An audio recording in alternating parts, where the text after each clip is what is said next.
আসসালামু আলাইকুম। আশা করি ভালো আছেন আপনারা সবাই।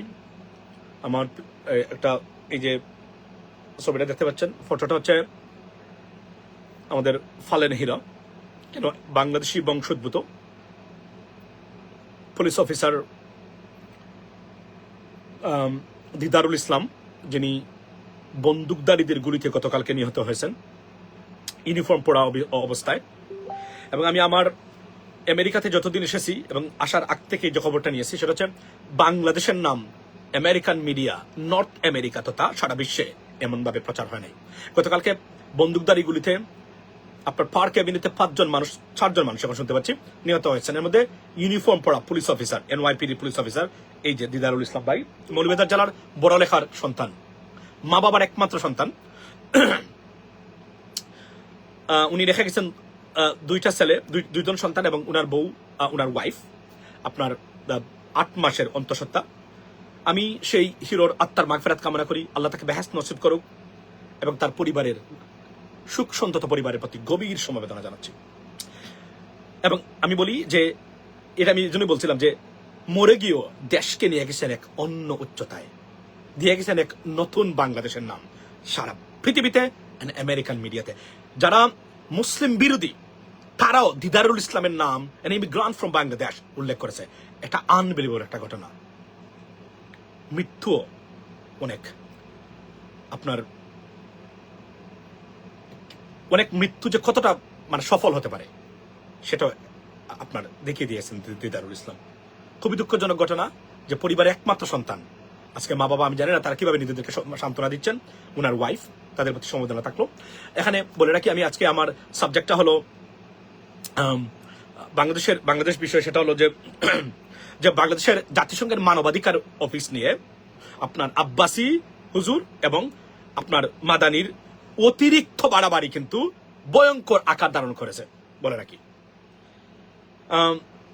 এই হুজুরদেরকে বা এই মাদানিদেরকে আশকারে দিয়ে মাথায় তুলেছে কে? ইলিয়াস ভাই, পিনাকি ভট্টাচার্য। আপনারা এই দায়িত্ব নিতে হবে কিন্তু ভাই, আপনারা। কারণ আমি কিন্তু তখন মাদানিকে ধরেছিলাম যেদিন রাত্রে বলেছিল আমেরিকান এম্বাসি দখল করবে, তার মুখে অভিমুখে যাত্রা করবে, পতাকা পুরাবে। সেই লাইভে আমি আইজিপি মহোদয়কে এটা জানিয়েছিলাম রাত্রে। উনি কিন্তু ডিবির প্রধানকে দিয়ে সম্ভবত উনি তাকে এটার থেকে বিরত করেছিলেন। সে কতটা বিপজ্জনক! উগ্রতার সীমা থাকা দরকার। জাতিসংঘের অফিস নাকি পশ্চিমাদের এজেন্ডা বাস্তবায়নের জন্য। আপনি দেখেন কি ধরনের মূর্খতা কাকে বলে। এই আব্বাসি হুজুর তারা খেলাফত চায়, এই চায়, বাস্তবতার সাথে কোনো ধরনের মিল নাই। গণতন্ত্র, রাজনীতির বিষয়ের দ্বারে কাছেও নাই জ্ঞান গরিমার দিক থেকে। বা তারা এখন এই মানে মুক্ত বাংলাদেশে তারা পাখা গজাইছে। অথচ এই দেশ ভারতের অধীনে ছিল। যদি আমরা সবাই মিলে এটাকে স্বাধীন না করতাম, ভারতের অধীনে ছিল এটা। ভারত নিয়ে গেছিল এই বাংলাদেশ। এবং এই ব্যক্তিরা এদেশে একটা অরাজকতা সৃষ্টি করেছে। এবং আজকে বলছে নিউ ইয়র্কে অবস্থিত সাংবাদিকরা যারা মানে তাদের বিরুদ্ধে ইহুদির দালাল, আমেরিকার দালাল, এই করেছে সেই করেছে। আমার ভিডিও গুলো তো ভাইরাল হয়েছে এদেরকে নিয়ে, আমি বিশ্বাস করি আমাকেও তারা এই কথাগুলো বলেছে। কিন্তু এদেরকে মাঠে নামিয়ে গরু জবাই করা, প্রথম আলো ডেইলি স্টারের বিরুদ্ধে কথা বলা এবং মাঠে এদেরকে জঙ্গিবাদ এবং উগ্রতা ছড়িয়ে দেওয়ার কাজ করেছেন প্রথম যিনি দুজন ব্যক্তি, ইলিয়াস ভাই এবং পিনাকিদা। আপনারা এই দায়িত্ব এড়াতে পারতেন না, যদিও ইলিয়াস ভাই এখন এদেরকে ধরেছে, এদের বিষয়ে কথা বলেছে। কিন্তু আপনারা এই দায়িত্ব এড়াতে পারবেন না ইলিয়াস ভাই। আমি কিন্তু বারবার বলেছিলাম এদেরকে এই কাজ করাবেন না, এটা একটা বিপজ্জনক মানে গোষ্ঠী। এদের কোনো জ্ঞান গরিমা নেই, এদের কোনো হিতাহিত জ্ঞান নেই, এদের কোনো কমন সেন্স নেই। থাকলে এই কাজটা তারা করতো না। আজকে দেখেন আপনি, আমাকে বলে ইহুদির দালাল, আমাকে বলে মানে আমেরিকার দালাল, আমি নাকি ইহুদির দালাল। বুঝলেন আপনার মানে কি ধরনের অবস্থা তাদের। সাকিব ভাই, ওয়েলকাম টু লাইভ। তো আমার বক্তব্য হলো এই জায়গাতে লেডিস এন্ড জেন্টলম্যান, এদের বিষয়ে সচেতন থাকবেন। আপনি দেখেন জাতিসংঘের মানবাধিকার অফিস, মানবাধিকার অফিস নাকি মানে যৌনকর্মীদের অধিকার প্রতিষ্ঠার জন্য করেছে। জাতিসংঘের চার্টার যেগুলা মানবাধিকার অফিস প্রতিষ্ঠার ক্ষেত্রে বলেছে যৌনকর্মীদের অধিকার, বলছে মানুষের মানবাধিকার লঙ্ঘন যেখানে হয় সেখানে জাতিসংঘ ইন্টারভিন করতে পারে বা করা উচিত। এখন বলতে পারেন জাতিসংঘ কি প্যালেস্টাইনিদের মানবাধিকার মানে লঙ্ঘন জায়গা রক্ষা করতে পারছে? We can talk about that definitely, মানে right, that there are failures undoubtedly. But যে জায়গাগুলোতে, এবং জাতিসংঘের মানবাধিকার অফিস তো requested by doctor Mohammad Yunus, go and talk to him, the door is open. কিন্তু না বলে দেশটা একটা বিপজ্জনক খেলাফত চায়। খেলাফতীয় যুগ কি এখন আছে? খেলাফতের যুগ কি আছে? গণতন্ত্র যদি টেকসই থাকে, এর চেয়ে বড় খেলাফত এবং শরিয়া হতে পারে না বাংলাদেশের মতো রাষ্ট্রে যদি ইসলামিক মূল্যবোধের ভিত্তিতে প্রেসিডেন্ট জিয়াউর রহমান যে কাজটা করেছিলেন সেই দ্বারাই যদি বাংলাদেশ চলে, আমি বলছি না এর জন্য বিএনপি ক্ষমতায় আসতে হবে, আমি এটা বলি না, আমি এটা একটা উদাহরণ দিলাম। মানে এই ক্ষেত্রে মানে এই বর্তমানের মানে আমাদের যত প্রেসিডেন্ট ছিলেন তার মধ্যে এটাই ছিল সবচেয়ে পারফেক্ট। ইসলামিক মূল্যবোধের ভিত্তিতে যদি বাংলাদেশ হয়, মোর দেন এনাফ। আপনি কল্পনা করতে পারেন এরা যা সৃষ্টি করেছে এখন, এই যে আজকে বাংলাদেশের উপরে 35% যে আপনার tariff imposed by the United States government, এটার একটা ইম্প্যাক্ট আছে, কারণ দে আর ভেরি অ্যাংরি। মনে রাখবেন অনেক কাজ করা উচিত কিন্তু করতে পারবেন না আপনি দেশের বৃহত্তর স্বার্থে। এই intellectuality in terms of political decision making, you have to have it. If you do not have it, you are rubbish. You should not be in politics, right? যদিও গভর্নমেন্টের রিপ্রেজেন্টেটিভ বা ডেলিগেট যারা আসছিলেন, they failed to achieve it, and I don't understand that why they failed it, because Bangladesh ওইভাবে কোনো targeted কোনো country না by the United States government or the American Trump administration. So why we have this?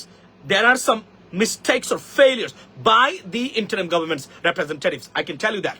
Otherwise Bangladesh 35% এই tariff হতেই পারে না বাংলাদেশের উপরে। মানে এটা তারা অ্যাড্রেস করতে ভুল করেছেন, ফেল করেছেন, ইনকম্পিটেন্ট মানুষ এখানে ছিল না, এটা আমি নির্দ্বিধায় বলে দিতে পারি। Ladies and gentleman, by the way, যৌনকর্মীদের অধিকার প্রতিষ্ঠা তীব্র প্রতিবাদ জানাই আমি। এগুলা বাংলাদেশের মতো মুসলিম দেশে, ডমিনেন্ট কান্ট্রিতে, আমেরিকান এবং এলজিবিটি কিউ মিউ এগুলো আছে। প্রেসিডেন্ট ট্রাম্প বলছে এলজিবিটি কিউ নামই দিতে পারবেন না আমেরিকাতে, আপনি জানেন তো। আমরা মনে করি আমাদের দেশে এগুলার কোনো প্রতিষ্ঠা করার দরকার নাই, এগুলা রাষ্ট্রীয়ভাবে স্বীকৃতি দেওয়ার, যৌনকর্ম রাষ্ট্রীয়ভাবে স্বীকৃতি দেওয়া উচিত না বাংলাদেশে, বরং যত জায়গাতে আছে এগুলো ডিসমান্টল করে দেওয়া উচিত, এটা আমি মনে করি আমার ব্যক্তিগতভাবে। সো লেডিস এন্ড জেন্টলম্যান, আজকে যে চলছে মানবাধিকার, আমি আপনাকে একটা উদাহরণ দেই, সেটা হলো requested by doctor Mohammad Yunus government, এই জন্য তারা করেছে। ধরুন শেখ হাসিনা এত মিথ্যা কথা বলে গেছে এই ভদ্র মহিলা তার আপনার এই তার মানে সময়ে, বলছে সেন্ট মার্টিন, আমেরিকা নাকি সেন্ট মার্টিন চায়, অথচ আমেরিকা বলেছে we never had a discussion about it. We never talked about it. তারপরে উনি মিথ্যা বলেছে, কারণ যদি সত্যিকার অর্থেই মানে এর আগে চাইতো মানে তারা মানবাধিকার অফিস প্রতিষ্ঠা করতে, তাহলে শেখ হাসিনা কি বলতো না? অবশ্যই বলতো, আমি দেই না এই জন্য তারা আমার কাছে করছে। একটা জিনিস কি, এটা একটা ইউনাইটেড নেশনসের একটা প্রজেক্ট, আপনি যদি আপনার দেশে আসে সমস্যা কি? এটা মূলত করাপ্টেড কান্ট্রিজ গুলাতে, রাজনৈতিক দুর্বৃত্তায়ন যত দেশ আসে, সুশাসন নাই, এই দেশগুলোতে তারা প্রতিষ্ঠা করতে চায়। ওয়াই? ফর এক্সাম্পল, আপনার বাড়ির পাশে যদি মসজিদ থাকে, মস্ক থাকে, কোনোদিন ছিল না, নামাজ পড়েন না আপনি। আচ্ছা আপনি আমাকে বলেন তো, মসজিদে আজান যখন হবে বাড়ির ঠিক নেক্সট ডোরে, আপনি চাইলে যেতে পারেন, অন্তত আপনার মসজিদে গিয়ে নামাজ পড়ার পরিমাণ 1%ও পারবে না? অফকোর্স পারবে, কারণ এই প্রতিষ্ঠানটার অবস্থান বা এক্সিস্টেন্স আপনাকে এটাকে বাধ্য করবে। This is how it is. এটা অন দ্য আদার হ্যান্ড, যদি খারাপ কোনো জিনিস থাকে, এখানে মদের বার থাকে, স্ট্রিপ বার থাকে, আপনার মানে বাড়ির পাশে, জীবনে যান না, একদিন হলে গিয়ে উকি দিয়ে দেখবেন, আচ্ছা এখানে কি হয় দেখি তো। This is how this things will make the difference, ladies and gentleman. এগুলো যদি না বুঝে আপনি, মানবাধিকার অফিস আসছে, দুর্বৃত্তায়িত রাজনৈতিক ব্যবস্থা, দুর্বৃত্তায়িত রাজনৈতিক লিডারশিপ বা নেতৃবৃন্দের কারণেই এই প্রতিষ্ঠানটা এখানে হতে চায়। সীমাহীন লুটপাট এবং দুর্নীতি। আজকে দেখেন না আপনি, বাংলাদেশে আমরা জুলাই বিপ্লবের পরে কি পেয়েছি?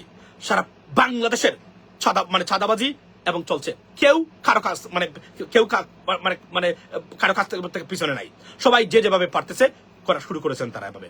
তো এগুলোর জন্যই তো এই প্রতিষ্ঠানগুলো হয়। মানে আপনার এই যে কি বলে এটাকে, এই জাতিসংঘের মানবাধিকার অফিস কি হয়েছে মানে দেশে এলজিবিটি কিউ প্রতিষ্ঠা করার জন্য? এই যে এদেরকে কে ঢুকাই দিছে, এটা হচ্ছে রয়ের চাল, ইন্ডিয়ান রয়ের মূলত এই প্রজেক্টে পা দিয়েছে কে দিয়েছে? না বুঝে পা দিয়েছে কে? আমি মনে করি না বুঝেই দিয়েছে আব্বাসী হুজুর এবং এই যে মানে মাদানি। এই লোকটা পড়ালেখা করে নাই, কোনো কিছু জ্ঞান গরিমা কিছুতে নাই, সব বিষয়ে হস্তক্ষেপ করে, এবং এই মাথায় তুলেছেন কে? এই আমাদের ইলিয়াস ভাই এবং পিনাকিদা তুলে আজকে তারা কন্ট্রোল করতে পারতেছে না। এদেরকে যেভাবে মাঠে নামিয়েছিলেন, আমি তখনই মানে শেয়ার করে দিয়েছিলাম, বলছিলাম এটার একটা কনসিকুয়েন্স আছে। C this is the consequence right now. এরা এখন আনলিমিটেড যা ইচ্ছা তাই বলে, যা ইচ্ছা তাই করে বেড়াতে চেষ্টা করে। এদের বিষয়ে একটা সরকারের একটা সুস্পষ্ট পদক্ষেপ থাকা দরকার বলে আমি মনে করি। লেডিস এন্ড জেন্টলম্যান, এটাই ছিল আমার বক্তব্য এখানে, অন্তত এই সময়ে। আমি জানি অনেকেই আপনারা ঘুমিয়ে পড়েছেন, তারপরে তো ভালো থাকবেন। মানবাধিকার এই অফিস নিয়ে যে ধরনের, এবং তারপরে দেখেন আব্বাসী বা এই মাদানি গ্যাং যারা আছে, চাইলেই তারা ডক্টর মোহাম্মদ ইউনূসের সাথে দেখা করতে পারে। Door is open for everyone, go and talk to him, you know, at least স্বরাষ্ট্র উপদেষ্টার সাথে, পররাষ্ট্র উপদেষ্টার সাথে আপনি go and talk to them. দেখবেন তারা একটা নিশ্চয় বলবে কিছু। কিন্তু এভাবে দেশে বিশৃঙ্খলা সৃষ্টি করা, আন্দোলন করা, আমি মনে করি ভারতকে এবং আওয়ামী লীগকে পুনঃপ্রতিষ্ঠা বা রিইনস্টেট করার একটা প্রজেক্ট বলে আমি মনে করি। বি কেয়ারফুল অ্যাবাউট দিস আপনার এই নাইভ পিপল, বিকজ তারা কিন্তু বাংলাদেশে অস্থিরতা সৃষ্টি করে, তারা বাংলাদেশে ভারতের প্রজেক্ট। মনে রাখবেন, আওয়ামী লীগ ফিরতে গেলে একটাই পথ, সেটা কি? chaotic Bangladesh. If there is no chaos, there is no chance for Awami League and for Indian aggression. This is the bottom line, ladies and gentlemen. Whether you agree or disagree with me, I don't care. Awami League ফিরার একটাই পথ, ব্যর্থ বাংলাদেশ। এবং this is the part of this process. Be careful about those individuals. ভালো থাকবেন, কথা হবে অন্য সময়। আসসালামু আলাইকুম।